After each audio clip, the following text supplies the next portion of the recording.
You're listening to There Ought to Be a Law, the Center for Auto Safety podcast with Executive Director Michael Brooks, Chief Engineer Fred Perkins, and hosted by me, Anthony Simino. For over 50 years, the Center for Auto Safety has worked to make cars safer. Hey listeners, today is Wednesday, February 18th, an exciting day in the world of auto safety. Why? Because you're here with us. And Michael Brooks was just telling us before this show started that Tesla Autopilot is no longer called Autopilot. It's now called Elon's Really a Nice Guy. And his hair is real and so is his chin. It's much longer, but it doesn't violate California's Trade Commission. Is that who stopped them? DMV? No, I was just noting that the California DMV yesterday evening put out a statement saying that Tesla has complied with their order by removing the term autopilot from their systems.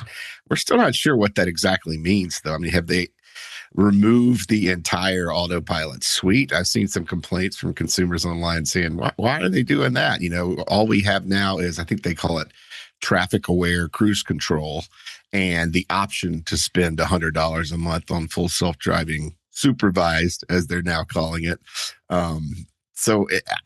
It's like many things with Tesla, it's opaque as to what's actually going on here. But, we've seen reporting for weeks now saying that Tesla's abandoning the term autopilot, in their marketing and in their systems, but it's just unclear as to exactly what happened to that. Like a lot of things with autopilot and a lot of things with Tesla, it's unclear as to exactly what's happening there.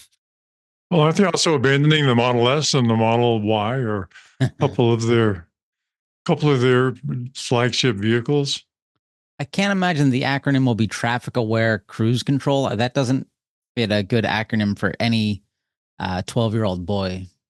I imagine it'd be something more scatological or misogynistic, and TACC. Yeah, that doesn't work. No, it's TAC. And that's been around. I mean, TAC has been around in Tesla since I think for many years. It's just kind of like the lower level, it's adaptive cruise control. Assisted adaptive cruise control. But it lacks some features that autopilot had. Like a blatant lie. But look, we have plenty of Tesla things to talk about later in the show. Instead, let's start off with something that is I'm just gonna say it, drunk driving. Let's get into drunk driving, okay?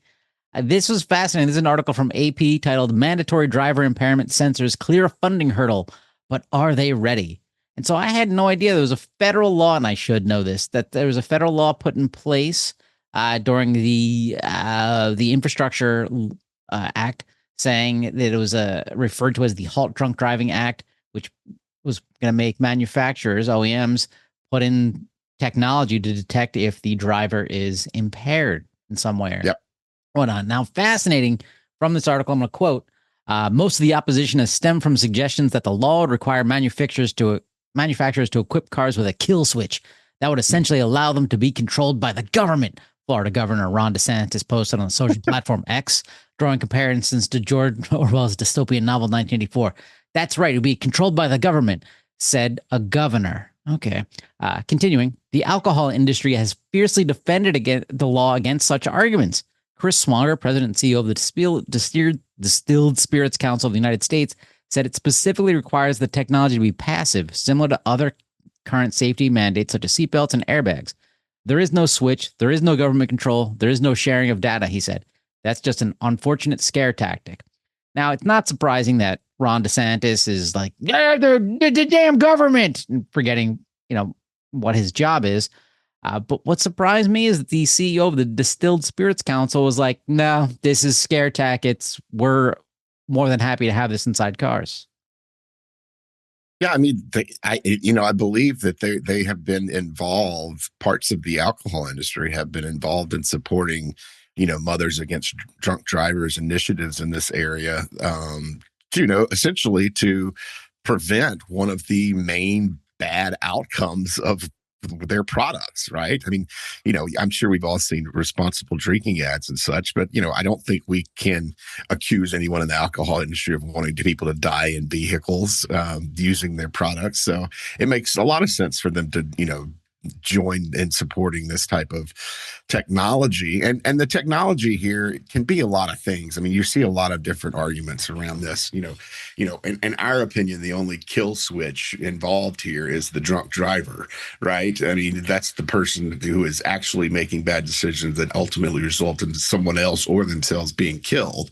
And this isn't, a system that is, some of the arguments that are being made here around the systems being government controlled. Well, ultimately, the government is just going to set out some sort of minimum safety standard that says you, as a company, need to design a system that passes this safety standard and can detect alcohol impairment in cars, in humans driving cars, essentially. And that can be done through the passive breath monitor. I think ultimately with we spoke about DADS a couple of weeks ago, the DADS system is kind of directed towards being able to sense and detect the alcohol, the blood alcohol level by using fingers sensing, essentially, where a driver would simply touch, or kind of like your touch screen on your phone, touch the fingertip monitor, and it'd tell you whether or not you can drive the car. There also, a lot of potential for things like driver monitoring systems to play a role here. If you're driving really poorly and your vehicle is able to detect that, that could be an issue. I mean, then this is where some of the objections come up. You see Thomas Massey, who sponsored the kill switch bill, said, it could be a mom swerving in a snowstorm to avoid hitting a pet, and the car might deactivate itself because it thinks she's drunk. Well, look, these systems are not going to be designed to be that stupid. Obviously, the most important thing here is getting it right. We can't have people who aren't drunk driving and people who are going about their normal day-to-day business and don't use alcohol, or people who aren't driving that day, forgetting about, forgetting about the hangover part of things that we might talk about later in the podcast. But we can't have false alerts compromising drivers who aren't drinking. That would be, kind of a death knell for the technology. It would prevent effective detection of people who are impaired, and really piss off the rest of the world who isn't impaired at all. That's going to lead to consumer backlash, a lack of acceptance of this type of feature. So it's really important to get it right on the front end, and that's up to the manufacturers. The DADS folks have already shown that this system can be produced at levels that aren't going to be super expensive to deploy into vehicles. Certainly not so expensive that they wouldn't, pass a cost benefit analysis by NHTSA, because there are simply so many deaths and injuries and so many negative effects of impaired driving out there, that the cost benefit analysis is a virtual slam dunk for getting this past all of the federal gatekeepers in that area. So ultimately, it's up to manufacturers to get this into vehicles. And I think, as we've discussed before, one manufacturer isn't going to do this all on their own. They're not going to put this into all their vehicles and immediately lose purchases from all of the people out there who seem to want to drink and drive, or even who are been, swayed by some of these fears, these false fears that are being promoted by members of Congress and other people in and outside of the industry. So it's going to be ultimately important for the entire industry to do it once, with the oversight of NHTSA and the minimum safety standard being put in place for everybody all at once, so that every car rolling off the lot is going to have this technology and prevent people from picking and choosing along the way and giving one manufacturer a competitive disadvantage of the other because they're producing vehicles that are less safe. So there's a lot going on here, but I think the bottom line here is the technology is and can be ready, but ultimately it's going to have to be the manufacturers who pick up the ball, get it developed and into its final stages, because after all, they're the only people that can do that, to integrate into their vehicle safely and, get it out on the roads. Yeah, I'm not completely opposed to the idea that the heavy hand of government will keep drunk drivers off the road. Isn't that what government is supposed to do? Mm-hmm. I don't You would know. think, right? Fred, look, you're a member of the Flower Children generation. You were part of the I know. radical leftists who cut the fence at Woodstock. Now, Freedom, I know. Yeah. the argument from these feminazis like Thomas Matzi is we want government out of our cars, okay? You know, how dare a government get in there? So, Fred, let's go through a list of other things that the government should remove from our vehicles. I'm going to start with the windshield. It gets in the way. I like a nice cool breeze. Does. I think that safe steering wheels also ought to go the way of the dodo. Exactly. You know, we need to get back to simple systems that have a solid steel shaft that can impale your chest when you get in a minor accident. I think that's important. That's great. Should we put lead back in gasoline? Hey, I think so. And no knocks. Brakes that lock up, we should have that. Yeah. So seatbelts really constrict your movement. You know, it's teenage romances rely upon the ability of people to get close to each other in a car. I mean, teenage romances are a chafing experience to begin with, and a seatbelt just adds more unnecessary chafing. I agree. All right, that's enough. Okay, look, the big takeaway from this is obviously the Republicans, such as Tommy Massey, are assholes. Their argument is so absurd that even the distilled spirit industry is just like, look, don't listen to these guys. These guys are lunatics. We're the ones selling you the product that gets you drunk. We just want to get you home safe so that you get home safe, and tomorrow you can buy more product that gets you drunk. Okay? There was another little interesting part of the article too, getting away from the wild politics involved here and the freedom fighters against, the safety folks, essentially. I think this was in the other article. We can move into that now. The Ford hangover article, right? Which I found really interesting is that Ford is part of its efforts essentially has designed a suit that can mimic, I suppose it's like a suit and some goggles and some other things that can kind of mimic morning after drunken driving and the impact that drunk driving, that getting drunk the night before and thinking you're sober the next day and getting into a car, the impacts that can have on your performance. So that was pretty interesting. Now, I understand that this is actually Ford's #1 sales technique to get people to buy a Ford. You go into a dealership, they put this suit on, and you're like, okay. No.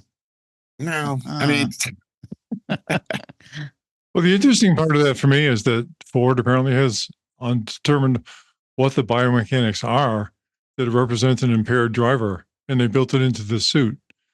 And if they've been able to build it into the suit, there's no reason why they cannot build it into the vehicle so that the vehicle can detect through biomechanical detection whether or not the driver is impaired, regardless of the amount of alcohol in the person's blood. So it's kind of interesting that they would do this in a suit, but not put it into their control system to make the car safer. Well, that's probably going to be really expensive. And, I think we need to get at least to the point where we've got impairment protection in vehicles before we're even thinking about preventing people from driving with a hangover. Although, as noted in this article, a hangover can have an impact on the driver that's the equivalent of driving, from 0.05 to 0.08 blood alcohol content level. So that's, similar to lack of sleep and to other issues. Yeah, this is interesting. I want to quote from the article. This is from the Seattle Times. The goal here is to educate, to show you that even though you may be legally sober, it doesn't mean that you're not impaired, said Mike Speck, driving skills for life event manager. If they feel hungover, they probably shouldn't be driving. So I get Ford building this suit and everything to educate people on a one-to-one basis, but what's their longer plan goal with this? I think this is basically, this is clearly like not Ford researching a hangover suit to include in their vehicles, right? This is part of kind of a public outreach campaign to let people know, it's done with another institute, right? They're working with this institute in Germany to educate drivers on how driving with a hangover can still be impaired driving, even though, it's not, you're not actively drinking at the time. Which is, it's hard to, you know, criticize Ford for doing something like that. And it's important to know. I mean, did you know before today that having a hangover decreases your ability to drive properly? It's not an area that I've heard a lot of buzz about in the past. So it's certainly interesting and yet another condition that humans need to be aware of if they're driving a vehicle. So we could chalk this up to good use of public relations. Yeah. Yeah. Okay. I mean, PR isn't all bad, right? I think one of the really interesting things in the article, it's kind of since we're talking about systems that are, essentially observing human behaviors in the context of the alcohol impairment in order to make a determination and correct those behaviors. The president of the Insurance Institute for Highway Safety, came out in the article and said, I don't even think we should be calling the systems that do this driver monitoring systems anymore. And I think that may, and that they should be called driver attention systems. Now, there's some semantic work going on there. Obviously, if the vehicle is watching a human driver to determine if they're capable of driving the vehicle, I mean, that's monitoring, right? But I think kind of removing the notion from the actual title of what the system is called and calling it a driver attention system, has some merit because monitoring, kind of plays into the hands of people like, Ron DeSantis or Massey, who are claiming that, this is some kind of intrusion on our privacy and that we're being, cataloged and monitored by the government. Maybe it is better to call it a driver attention system. So I thought that was an interesting argument. Even though, like I say, it's more semantic than anything, because ultimately that's what we want these systems to be doing, is monitoring the human driver and making sure that, they're not experiencing, one of a range of conditions that could influence bad driving behaviors. I like the idea of changing the name because, remember seatbelts, they were first called inertia monitoring systems. And everyone's like, don't you monitor my inertia? No, that was good PR. Let's go to bad PR. Anyone playing the home game, I'll give you a second to buzz in with who do you think we're covering here for bad Waymo. Oh, damn it. I gave it away. Waymo. That's right. Waymo's PR.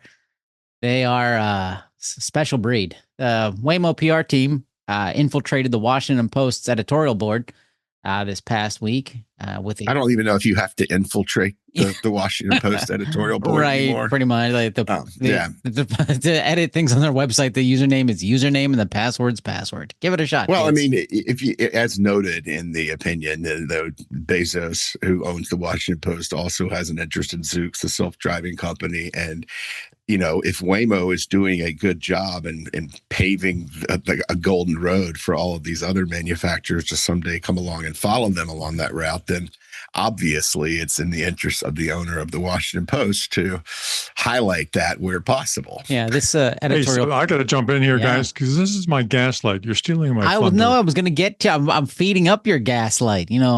I got you. Don't worry. So I can generate plenty of gas on my own. Okay. Anthony, thank you very much. The opinion piece is called "The Long View of Self-Driving Cars," Right. and subtitled "The Short-Sighted Special Interests Aim to Preserve Some Jobs at the Expense of Saving Lives on the Road."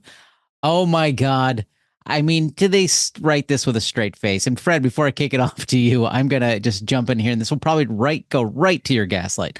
Quoting from this, while there may be reasonable concerns about security and cultural mismatch with foreign call centers, the company says the operators don't actually drive the cars. They have operators in the Philippines driving the cars. Instead, they step in only during edge cases to provide guidance, such as when a vehicle is stuck or needs help interpreting a situation, according to Driverless Digest. Now, Fred, take away your gaslight. Thank you. Apparently, the remote drivers are queued up to listen for screams in the car. And when they hear a scream, they'll, get the situational awareness, figure out what's going on, get out their coffee in the Philippines, and try to figure out what to do to help out this driver before the scream ends, tragically. Anyway, I used to, before I moved to Washington many, many years ago, I really thought that one of the highlights of being there would be able to subscribe to the Washington Post and have it show up at my doorstep every day. This is a wonderful thing. It seems that the Washington Post is now seeing its competition as the Washington Examiner, which is kind of a completely different sort of newspaper. They don't even use that to wrap fish anymore. That's how bad the Examiner is. Yeah. Even when you go to their subtitle, the short-sighted special interest aim to preserve some jobs at the expense of saving lives on the road. This presumes that the public interest is in putting these things out in the world, and that only, snots like us would say, gee, you need to take a breath before you do that, because obviously this is perfection. So I'm going to pick on a couple of points that are in here. They say the self-driving cars are racking up an impressive safety record, and they could save many lives when widely deployed. Well, sure, they could, but could doesn't mean they will. It doesn't even mean they probably will. Equally probably, they will not. There are numerous unique safety, highway use, privacy, and planning issues have not been addressed by anyone. They're not autonomous. The remote control centers are not inherently safe. Even in their composition with respect to backup power, they're not safe. And the lack of reliability can cripple the Waymo fleet and entire sections of cities, as recently happened in San Francisco. Is that acceptable in DC? That we could have entire sections of DC shut down by disabled Waymos blocking intersections? What the hell is wrong with the Washington Post that they fire all the people who can actually think? Yes.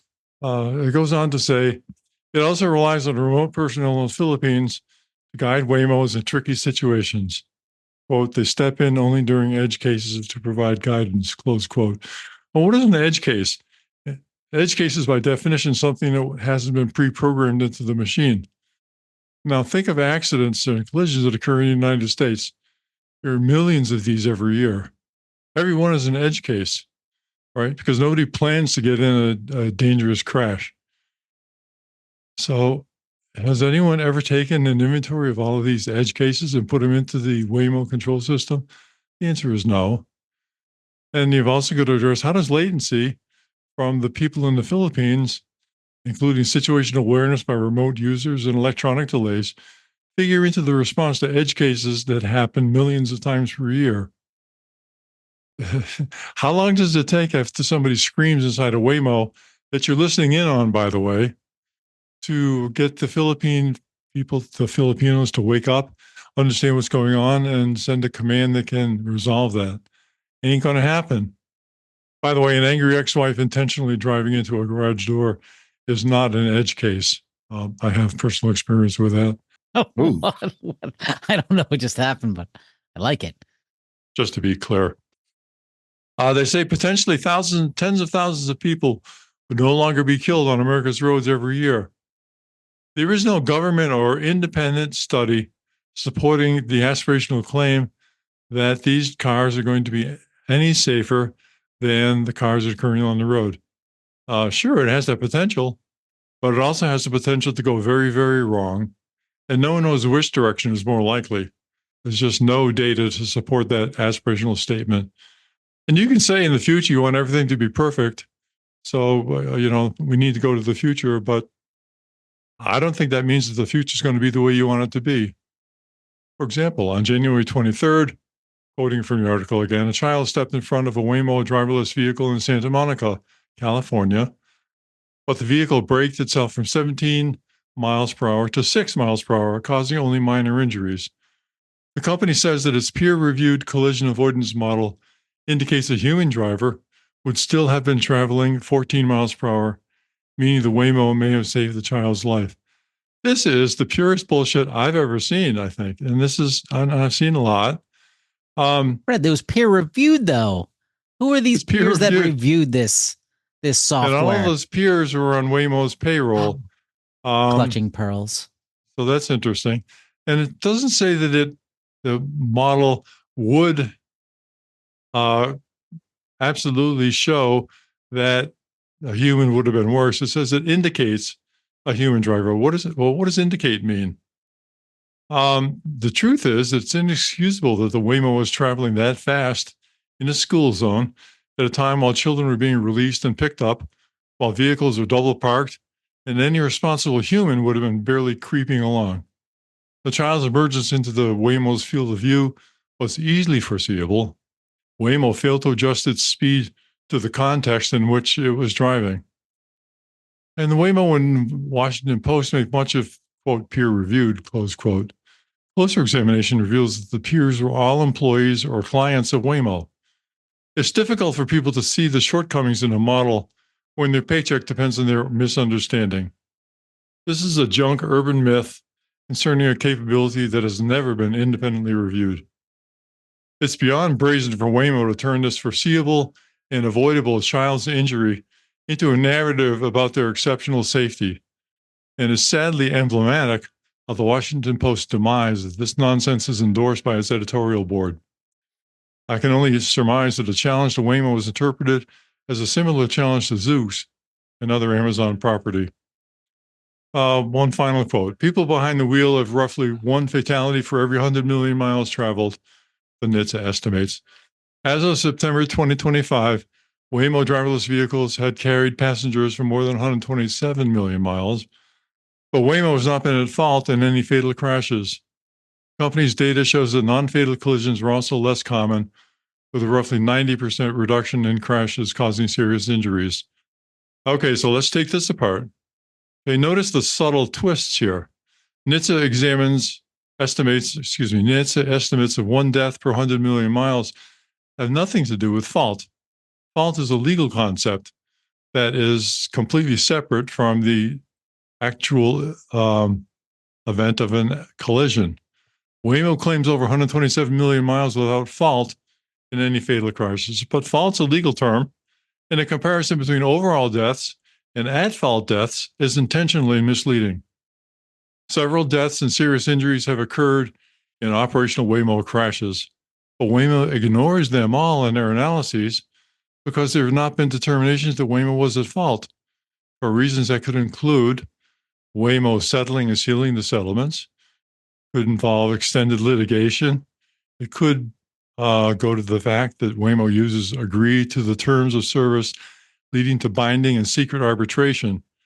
But looking at the raw numbers, it seems that Waymo is maybe 3 or 4 times more likely to be involved in a fatal crash than human-driven cars.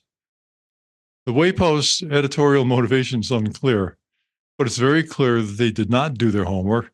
They have apparently fired everybody who's got a brain, and their sloppy work may redound to promoting ever more hazardous DC streets. For this, they get my Gaslight nomination.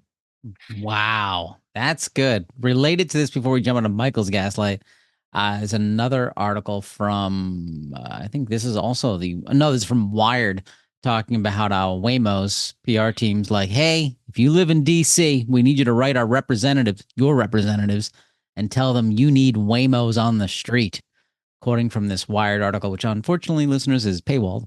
The email directs recipients to contact DC officials via a form letter that says, in part, over the past year, I have observed Waymo vehicles operating throughout our local areas, and I am thrilled about the potential advantages of this service can provide, including enhanced accessibility and decline in traffic-related incidences. They claim that they had 1,500 people contacted district leaders through its email in the first 90 minutes after it's sent. Now, I call bullshit on that unless they send it to, 1,500 people who are already on the Waymo payroll. Because, no, there's 700,000 people who are DC residents.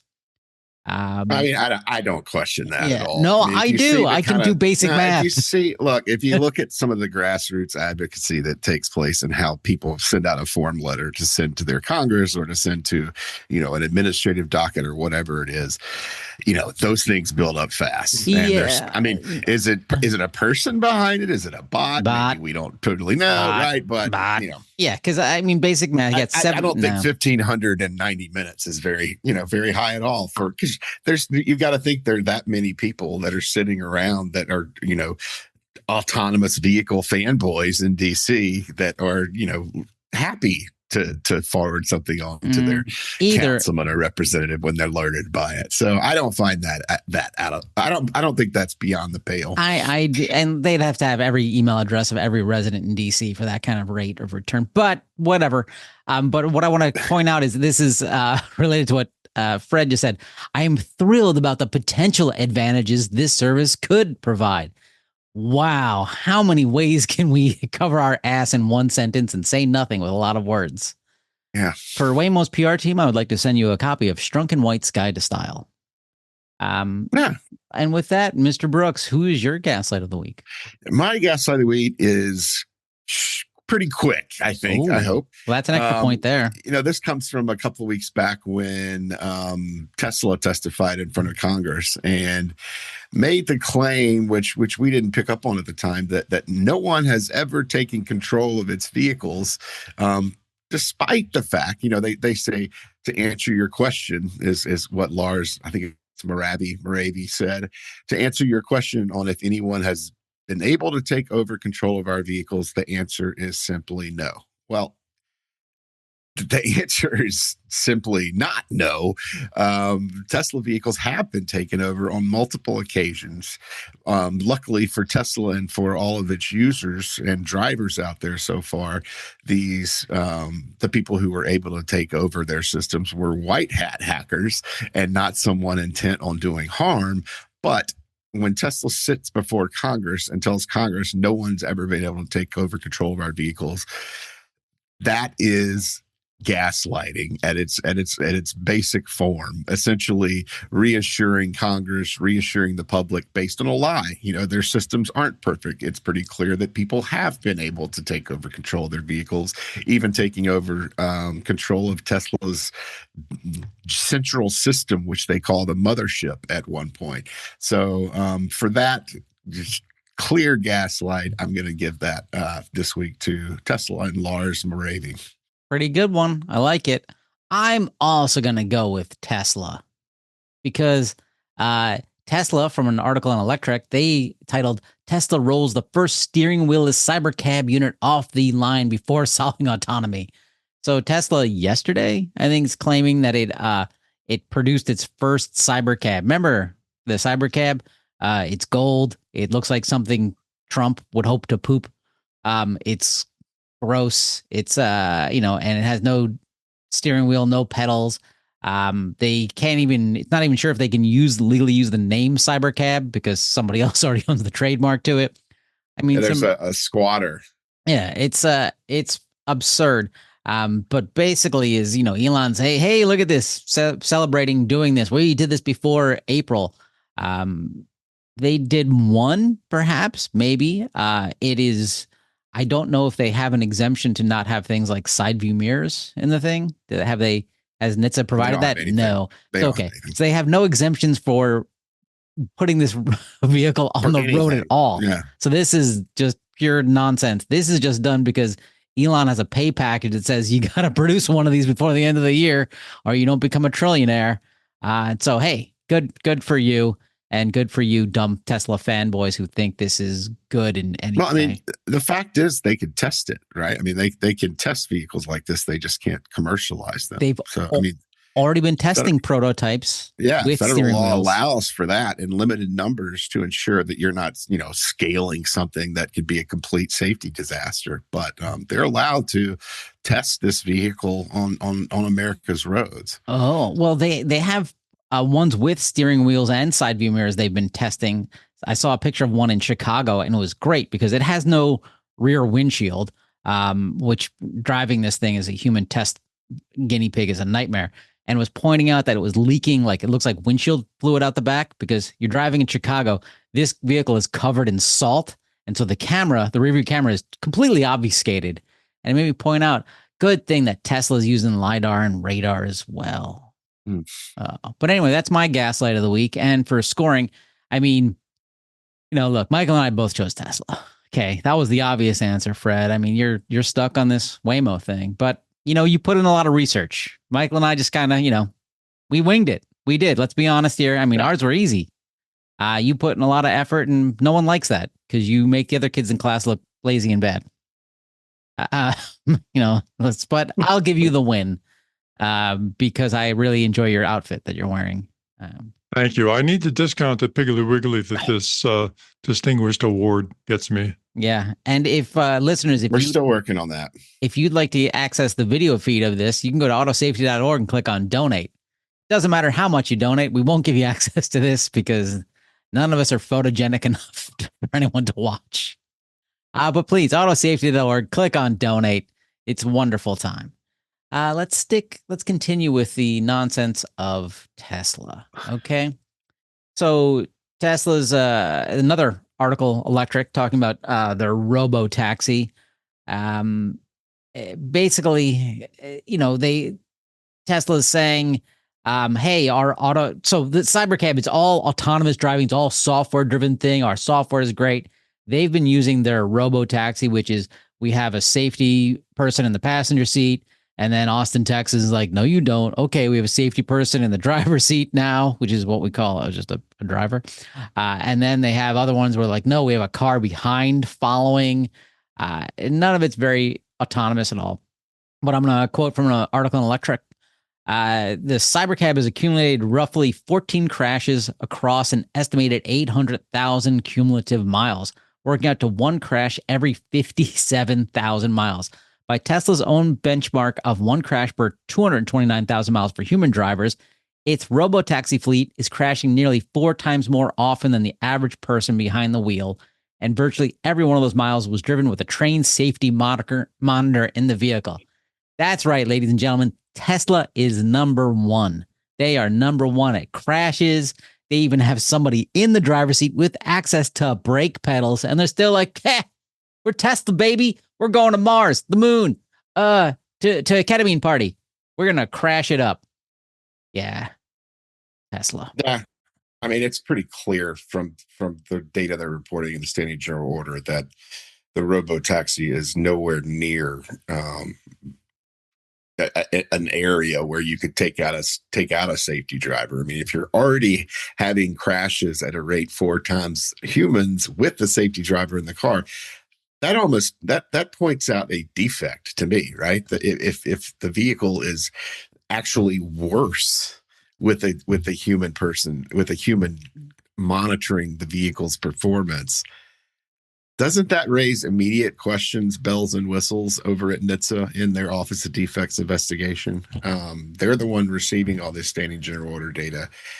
And the rates simply don't lie in this case. And I think they need to refocus their efforts to figure out, how they can protect Americans from technology that is clearly unproven, that, has been, pumped and lied about and inflated as far as its capabilities go for over a decade now. It's crashing more than humans. It's, how far do you have to go to find that there is a defect there? That's really concerning.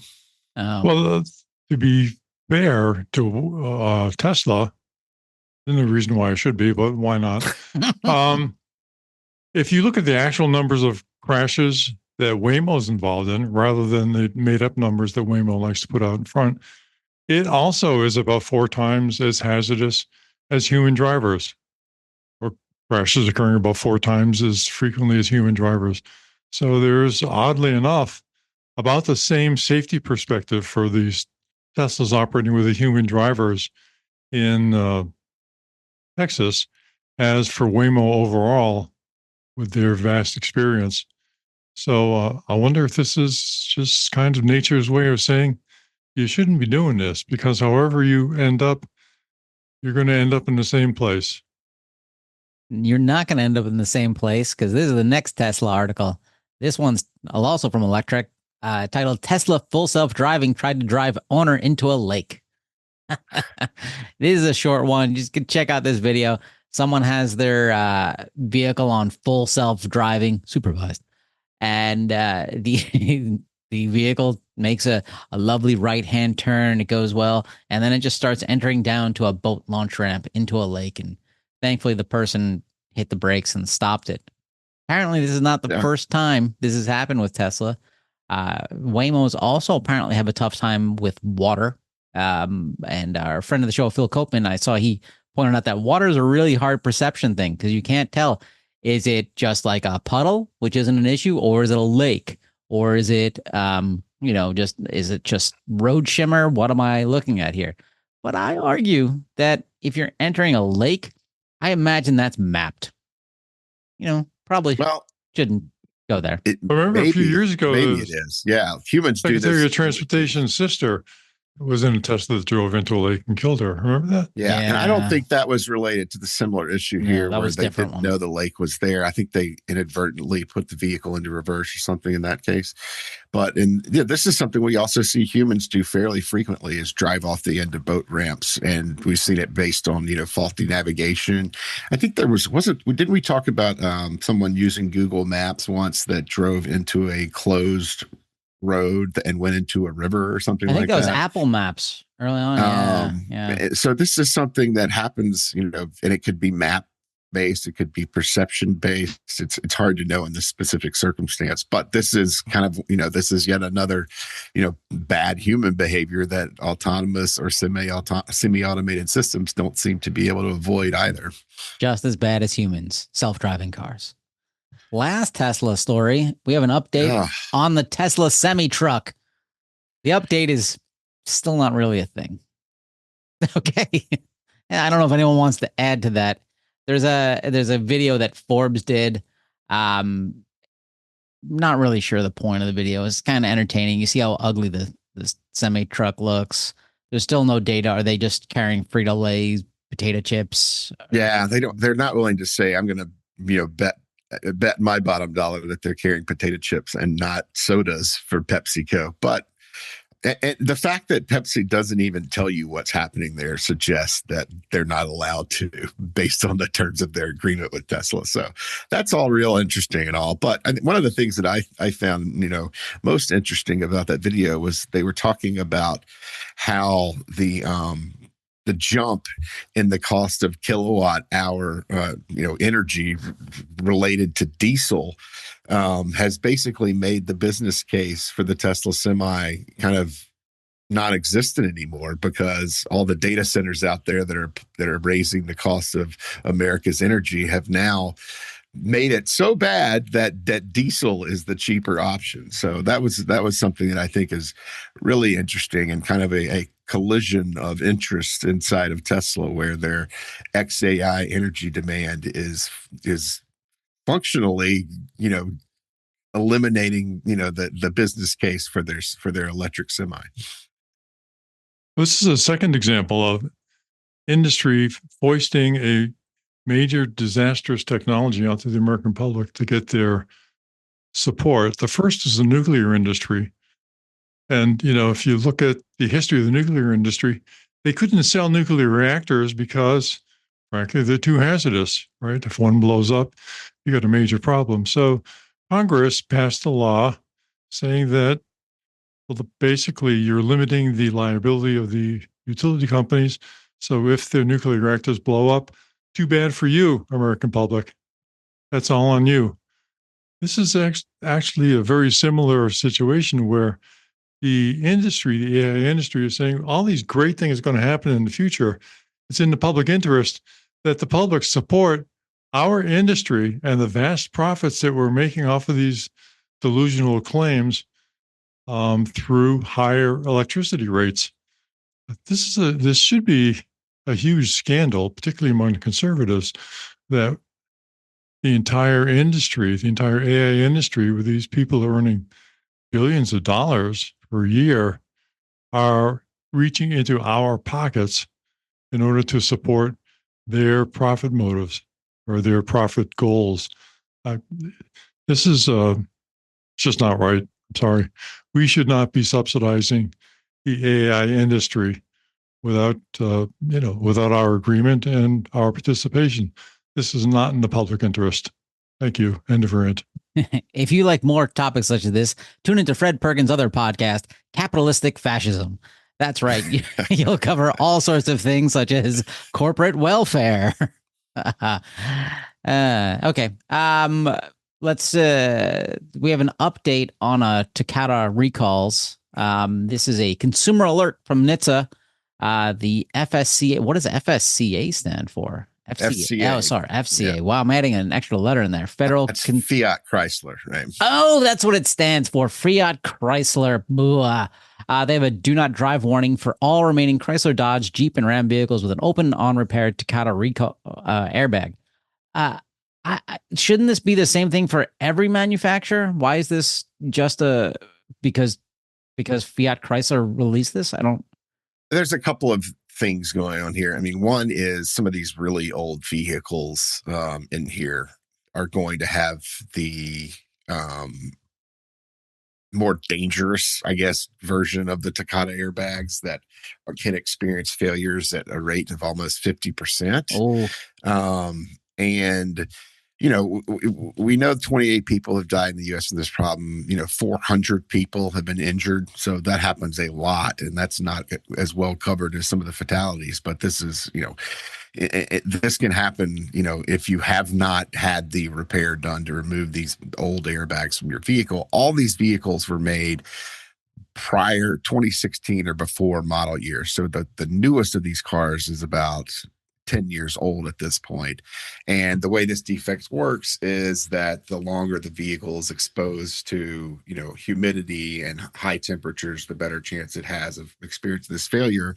It looks like Chrysler has, repaired more than 90% of these, and there remain about 225,000 on the roads that, either consumers aren't responding to the manufacturer's attempts to contact them, or the manufacturer is unable to locate where this vehicle might be, and so they're basically putting out this warning saying don't drive it at all. So if you own a Chrysler or Dodge or Jeep, or even a Mitsubishi Raider, which makes this list, that was made between 2003 and 2016, go check your VIN on the NHTSA website and make sure that you've got this recall covered and that you don't have a Takata airbag in your vehicle, because this is a defect that, while repairs have, gotten rid of maybe 95, 90, maybe even 98% of the problem vehicles in America, there are still vehicles out there that aren't fixed that are deadly. And just as a reminder to people, you don't need to go through this VIN search yourself. You can just bring it to any dealer of Chrysler products or Jeep products, and they'll do it for you. So it's easy peasy. Drive in, tell them to check the vehicle. Everything's done. definitely do it. While we were talking about that, I texted a friend who has an old Mitsubishi. It's not a Mitsubishi Raider, but I was like, hey, have you had your airbag checked out? Because I've been in your car. Some tiny little, I want to say it's a Spider. I don't know. It's like 2000. Yeah. I don't know what it is. Anyway, but before that, or now after that, it's time for the Towel Fred. Oh, thank you. You're welcome. So this is a real conversation stopper for your next cocktail party. Oh, so it's new. So when you drink alcohol, your body metabolizes the alcohol, and the microbes in your body metabolize the alcohol into something called acetaldehyde. Acetaldehyde is what's responsible for your hangover. Okay, it's very nasty stuff. If you are a wine connoisseur and you sniff your wine and you note the floral notes in the wine, those floral notes likely are acetaldehyde. So there's a lot of it around. It's pretty nasty stuff. And when you drink alcohol, it accumulates in your body. And the reason I'm bringing it up is because it's kind of sleeping underneath a lot of the problems people associate with alcohol. So it can cause genetic defects. So if you're avoiding drinking, you're doing a favor for your great-great-grandchildren as well as yourself. It can cause DNA polymerization. It can cause aggravated inflammation, and it can cause cancer in your own body. The more you drink, the more that damage accumulates. And it's inevitable that when you drink alcohol, you're going to get some of this. If you drink a lot of alcohol, you're going to have a hangover. That hangover is your body's way of saying, gee, you really have accumulated a lot of acetaldehyde in your body, and you probably ought not to do that. So the threshold limit value for it is 25 parts per million, which is really, really low. And it has a lot of industrial uses like making plastic and various kinds of polymers, but don't really want any of that to happen inside your body. Inside your liver is where most of the metabolism of the acetaldehyde takes place. And so your liver gets a really heavy dose of bad, bad stuff whenever you're drinking alcohol because of the conversion of the alcohol into the acetaldehyde. So I just wanted to throw that in. Another good reason to not be drinking at all, certainly not when you're preparing to drive somewhere, because of the acetaldehyde that's the inevitable part of the metabolism of the alcohol that you've consumed. That's it. That's a short one, but I just wanted to add that to the list of hazards associated with the so that was that inspired by the was that inspired by the Ford hangover suit? Yeah, and the Ford hangover suit is a way of helping you anticipate what this acetaldehyde accumulation is going to do short term in your body. Long-term effects of genetic damage and cancer, and of course, all that's just going to accumulate on a person-by-person basis. And nasty stuff. I'm going to argue. Anyhow, I'm going to argue that you wouldn't have great-great-grandchildren without alcohol. But that's just my take. That can happen too. There's a lot of jokes about that, but we won't go there.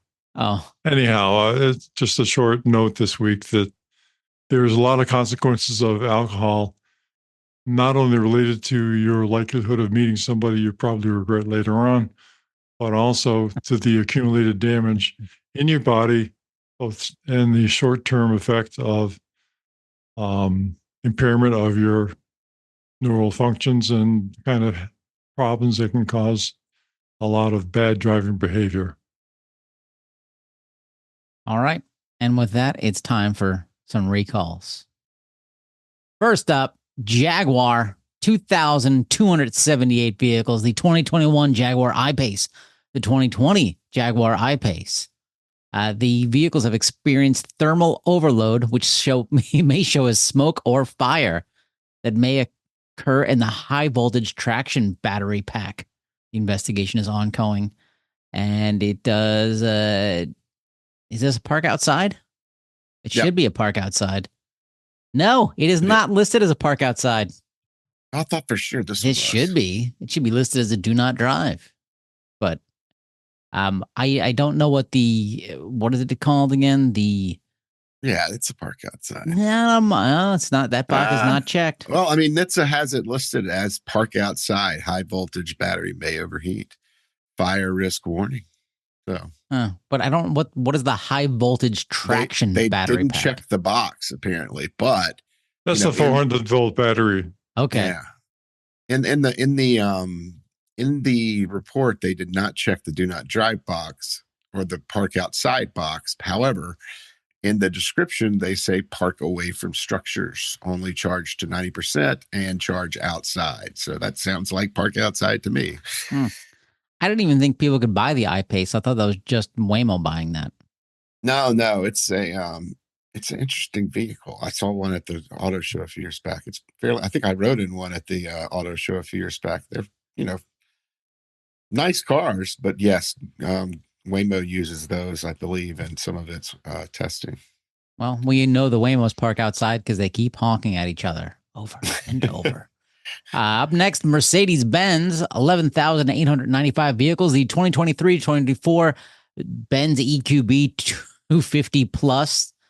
Please God, stop. I know. The 300 4MATIC, 350 4MATIC, blah, blah, blah. Are you telling me to please stop or Mercedes to please stop naming these dumb things? Both. All right. Yeah. Well, due to the combination of certain production and use conditions, an internal short circuit of a battery cell in the high voltage battery may lead to a thermal event.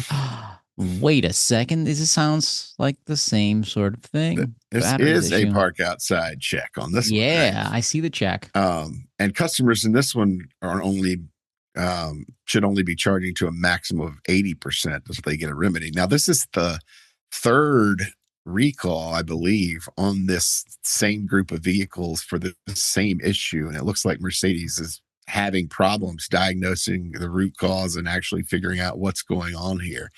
And I think they're still working with their battery developer in China to figure this out. So it looks like it's an ongoing investigation. Hopefully owners will get a fix soon, but it looks like owners aren't going to be able to expect anything until early April at the earliest. But they should be receiving a notification explaining all this sometime next week from Mercedes.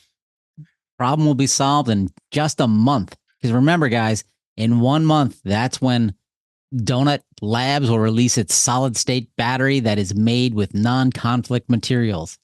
I'm really excited to see if this is true. Skeptical. Yeah. I mean, if it's true, this will be amazing. These things wouldn't happen as often, maybe, perhaps, better in the future. See. All right.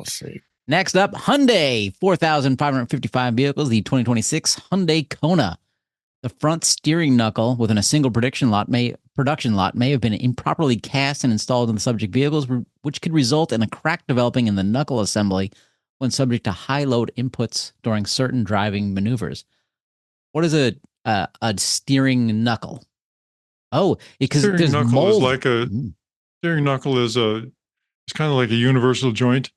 It connects your front wheel to the steering mechanism and allows it to, do all the things the steering is going to do, go right and left, while still providing torque to the wheel. Got it. Okay. So long and short of it is, if your steering knuckle breaks, you lose complete control of that wheel. Yeah. And you're screwed. What happens on the wheel, the steering wheel, or on the individual wheels, tires? The individual wheel on the car. Got it. Becomes disconnected from any ability to control it, as well as any ability to control the torque that's going out that way. So it's got a lot of problems associated with it. Oh, and wait, that's it. That's all of our recalls. There's no, yay, no Ford, no rear view camera. Oh, praise Kreskin. Yes. No, but there was one that you skipped over, Anthony, about the headlight glare. One of your favorite subjects, right? Oh, that story. I was just running out of time on the headlight glare one. Now we can talk about that next week. There was a good video. It was a very good video. It's kind of explaining the whole issue and some of the things we've discussed in the past about, how it's so hard to figure out what exactly the problem for safety that headlight glare presents when you need headlights to see at night. And at the same time, it's really hard to see a safety trend in the crashes.